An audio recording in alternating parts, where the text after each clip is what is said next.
আসসালামু আলাইকুম রহমতুল্লাহি ওবরকাতুহু। সম্মানিত দর্শক, বাংলাদেশের মধ্যে একচেটিয়াভাবে খেলছে ডক্টর মোহাম্মদ ইউনূস। আর তিনি যদি এই মুহূর্তে কাউকে হুমকি হিসেবে মনে করেন, তার প্রতিপক্ষ হিসেবে মনে করেন, সেটা অবশ্যই বিএনপি নয়, অন্য কেউ নয়, সেটি কেবলই মাত্র শেখ হাসিনা। তো ডক্টর মোহাম্মদ ইউনূস সাহেবের সঙ্গে যেভাবে দেশি এবং বিদেশি সাহায্যকারী রয়েছে, তদ্রূপ শেখ হাসিনার হাতেও দেশি বিদেশি অনেক শক্তি রয়েছে। দেশের মধ্যে আওয়ামী লীগের ৬ কোটি কর্মী সমর্থক, এবং তারা প্রায় সবাই সচ্ছল। রাজনীতিতে গত ১৫ বছর ধরে তারা যে সাহস দেখিয়েছে, শক্তি দেখিয়েছে, যে কৌশল দেখিয়েছে, ফলে আওয়ামী লীগ যদি এখনো কোথাও দাঁড়িয়ে যায় বা জয় বাংলা বলে কোথাও এগিয়ে আসে, এটা সঙ্গত কারণেই তাদের যারা প্রতিপক্ষ, তাদের মনে এক ধরনের আতঙ্ক সৃষ্টি করবে, এবং আওয়ামী লীগের যারা পক্ষের লোক এই মুহূর্তে ডক্টর ইউনূসের মধ্যে লুকিয়ে আছেন, বিএনপির মধ্যে লুকিয়ে আছেন, তারা তাদের খোলস পাল্টে আবার জয় বাংলার সঙ্গে একত্র হবে। এটা হলো দেশের মধ্যে আওয়ামী লীগের শক্তিমত্তা।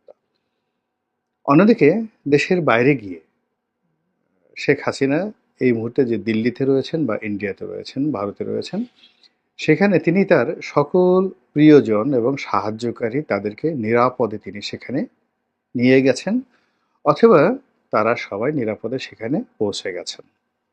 সকল মেম্বার অফ পার্লামেন্ট, বেশিরভাগ সকল মন্ত্রিপরিষদের সদস্য, তার পরিবারের আত্মীয় এবং স্বজন যারা রয়েছেন তারা, এবং ভারতের বাইরে ব্যাংককে একটা গ্রুপ রয়েছেন, সিঙ্গাপুরে একটা গ্রুপ আছেন, ইংল্যান্ডে অর্থাৎ লন্ডনে একটা বিশাল গ্রুপ রয়েছেন, অন্যান্য দেশগুলোতে স্ক্যান্ডিনেভিয়ান যে কান্ট্রিগুলো রয়েছে সেখানে একটি গ্রুপ আছে, আমেরিকাতে তো আছেই, এমনকি দুবাই, কাতার, তারপর ব্রুনাই, সৌদি আরবিয়া, এখানেও আওয়ামী লীগের হাজার হাজার নেতাকর্মী রয়েছেন, যারা টাকা দিয়ে, পয়সা দিয়ে, সমস্ত লজিস্টিক সাপোর্ট দিয়ে শেখ হাসিনাকে আবার ক্ষমতায় ফিরিয়ে আনার জন্য সর্বোচ্চ চেষ্টা করে চলেছেন। এবং অবাক করার ব্যাপার হলো যে এদের মধ্যে অনেক ধনী, যাদের নাম আমরা ইতিমধ্যে পেপার পত্রিকায় এসে গেছে, কাজে আমি যদি তাদের নাম বলি এটি বদনাম হবে না। যেমন ধরুন ভারতের আদানি, তারপর এস আলম গ্রুপ, এরপরে ধরুন বসুন্ধরা গ্রুপ, এরপরে আল হারমাইন গ্রুপ, এইরকম অন্তত ১০০টি নাম করা শিল্প প্রতিষ্ঠান, ব্যবসায়ী গ্রুপ, হামিম গ্রুপ আছে, এ কে আজাদ সাহেবের হামিম গ্রুপ আছে, যারা পরিবর্তিত পরিস্থিতিতে এই পরিবর্তিত বাংলাদেশে নিজেদেরকে তারা এস্টাবলিশ করে ফেলেছেন। তো তারা নিজেদেরকে এস্টাবলিশ করে ফেলেছেন, এই গেল এক। ২ নম্বর হলো তারা সমন্বয়কদের সঙ্গে, ইউনূস সরকারের সঙ্গে, বিএনপির সঙ্গে এবং তলে তলে আওয়ামী লীগের সঙ্গে সমান তালে সম্পর্ক বজায় রেখে নিজেদের কর্মকাণ্ড চালিয়েছেন বা চালিয়ে যাচ্ছেন। তো এটি আওয়ামী লীগের একটা বিরাট বিজয় এবং সফলতা। ৩ নম্বর হলো যে আওয়ামী লীগের যে সকল আমলা কামলা, তাদের ৯৯% আমলা কামলা তারা পরিবর্তিত পরিস্থিতিতে মানিয়ে নিয়েছেন। তাদের মনের মধ্যে জয় বাংলা, কিন্তু চোখে মুখে এখন হয়তো বাংলাদেশ জিন্দাবাদ, ইনকিলাব জিন্দাবাদ, নারায়ে তকবীর জিন্দাবাদ, ডক্টর ইউনূস জিন্দাবাদ, এই জিনিসগুলোকে তারা সমন্বয় করে ফেলেছেন, এবং ধাক্কা কাটিয়ে উঠে তারা কি করবেন বা না করবেন সেটা একমাত্র উপরে আল্লাহ রাব্বুল আলামিন ছাড়া আর কেউ জানেন না। আমলা কামলাদের পরে যদি বিদেশি শক্তি ধরেন, তো সেক্ষেত্রে চীন, এখনো পর্যন্ত আওয়ামী লীগের বিরুদ্ধে কথা বলা যাবে না।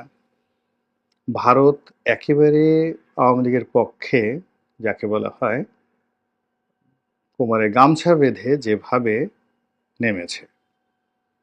ভারত স্বাধীন হওয়ার পর থেকে কোনো রাজনৈতিক নেতাকে আশ্রয় দিয়ে তার পক্ষে এভাবে ভারত কখনো সমর্থন জানায়নি, এবং সেই একক ব্যক্তিকে ক্ষমতায় বসানোর জন্য অভিমান করে একটা রাষ্ট্রের সঙ্গে সম্পর্কের অবনতি তারা কখনো ঘটায়নি, যেটি শেখ হাসিনাকে নিয়ে ঘটাচ্ছে।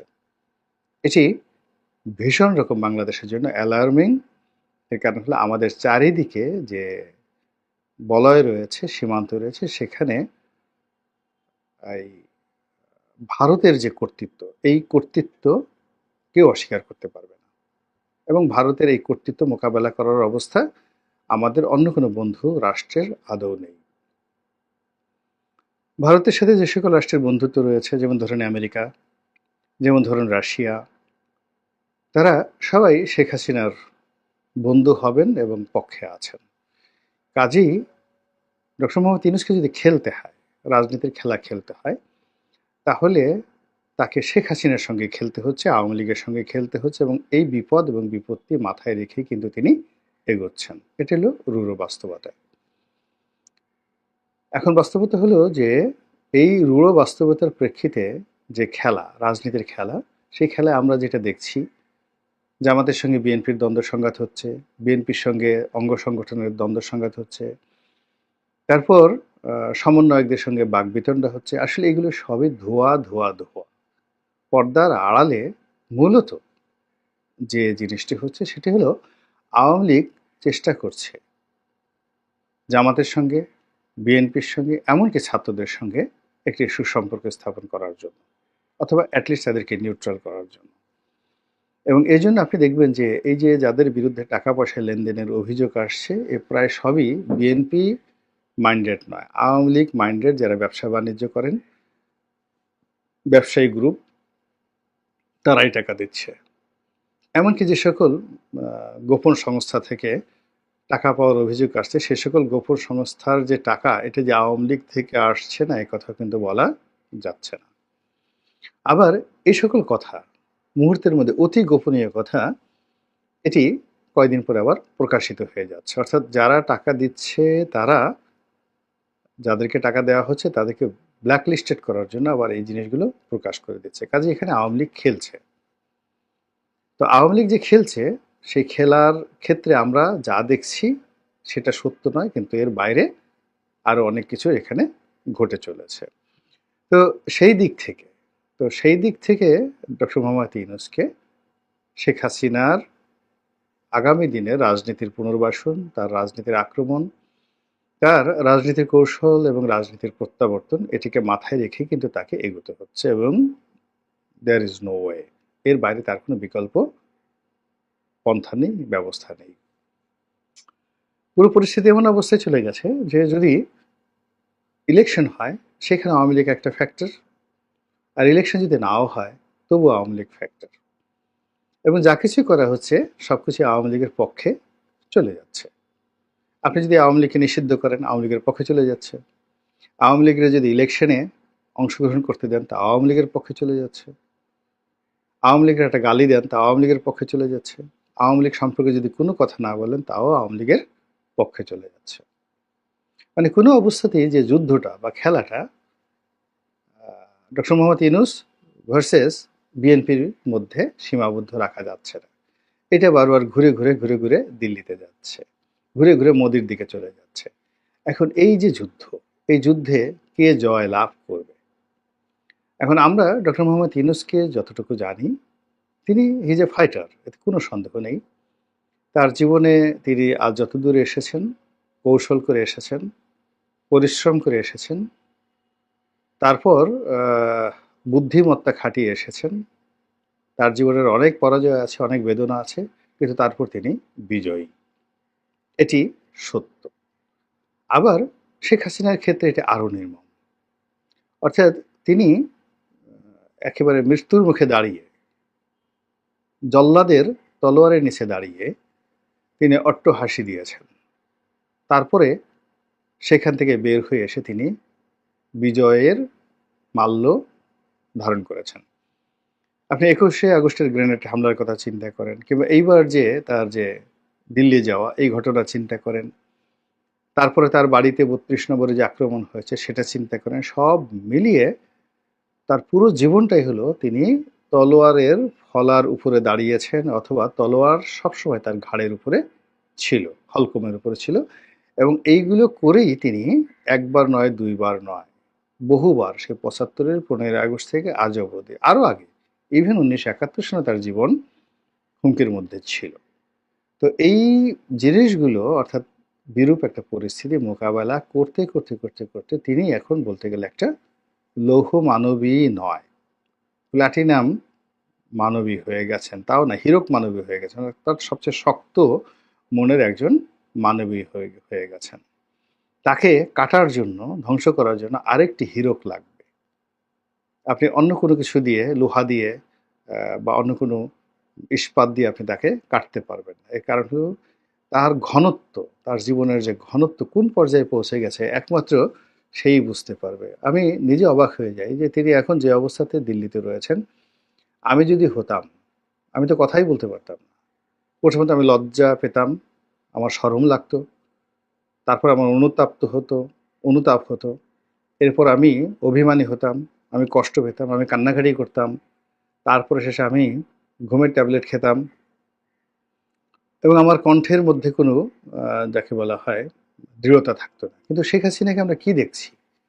দিন যত যাচ্ছে তিনি তত পরিশীলিত হচ্ছেন, তিনি তত জেদি হচ্ছেন, তার কথা তত ইস্পাতের মতো ধারালো হয়ে যাচ্ছে। এবং তিনি ডক্টর মোহাম্মদ ইউনূসের মতো সাজিয়ে গুছিয়ে কথা বলা শিখে গেছেন। আগে যেভাবে সুদখোর, রাজাকারের বাচ্চা ইত্যাদি বলে যে গালাগাল দিতেন, সেই গালাগালগুলো তিনি এখন আর দিচ্ছেন না।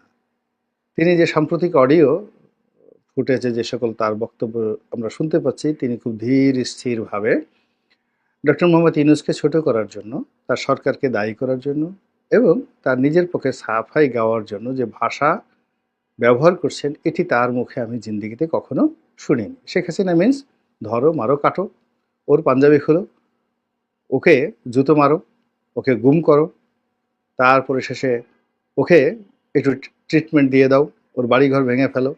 এই হলো ওনার একটা মারদাঙ্গা টাইপের অবস্থা। ঠিক সেই মারদাঙ্গা যে তার অবস্থা, অর্থাৎ তার হস্তপদ এবং মুখমণ্ডল একসঙ্গে যে কাজ করে, সেই কাজ করা থেকে তিনি এখন ইন্টেলেকচুয়াল যে জায়গাটা, বুদ্ধিবৃত্তিক যে জায়গাটা, পরিচর্যা, এই জায়গাটাতে তিনি চলে এসেছেন। এবং সম্ভবত দিল্লির যে নিঃসঙ্গতা বা সেখানে তার কাজকর্মের যে সরকারকে দায়ী করার জন্য এবং তার নিজের পক্ষে সাফাই গাওয়ার জন্য যে ভাষা ব্যবহার করছেন, এটি তার মুখে আমি জিন্দিগিতে কখনো শুনিনি। শেখ হাসিনা মিন্স ধরো, মারো, কাটো, ওর পাঞ্জাবি খোলো, ওকে জুতো মারো, ওকে গুম করো, তারপরে শেষে ওকে একটু ট্রিটমেন্ট দিয়ে দাও, ওর বাড়িঘর ভেঙে ফেলো। এই হলো ওনার একটা মারদাঙ্গা টাইপের অবস্থা। ঠিক সেই মারদাঙ্গা যে তার অবস্থা, অর্থাৎ তার হস্তপদ এবং মুখমণ্ডল একসঙ্গে যে কাজ করে, সেই কাজ করা থেকে তিনি এখন ইন্টেলেকচুয়াল যে জায়গাটা, বুদ্ধিবৃত্তিক যে জায়গাটা, পরিচর্যা, এই জায়গাটাতে তিনি চলে এসেছেন। এবং সম্ভবত দিল্লির যে নিঃসঙ্গতা বা সেখানে তার কাজকর্মের যে